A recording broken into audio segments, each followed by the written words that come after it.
Welcome. In this video I will show you how to fix the yellow tint issue in art mode on Samsung The Frame TV.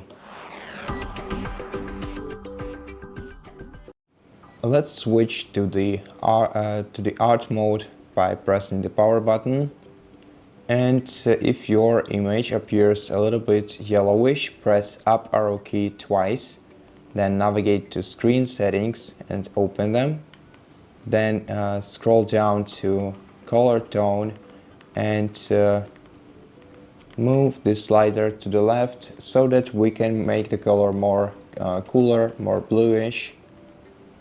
Select the color tone that matches your taste and removes or that yellowishness, and then press OK.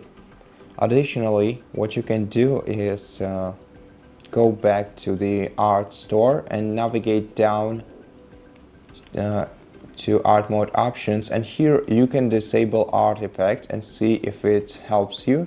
So just select artifact, click OK, then select turn off, and now let's try to check our art once again.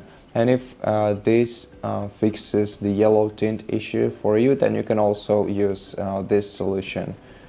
However, art mode adds a little bit of matte effect to your artwork, and it becomes less bright and just much easier to look at. So yeah, the decision is up to you. I hope that this video helps you, and if it did, please consider subscribing to our channel, leave us a like in the comment below, and I'll see you in the next one.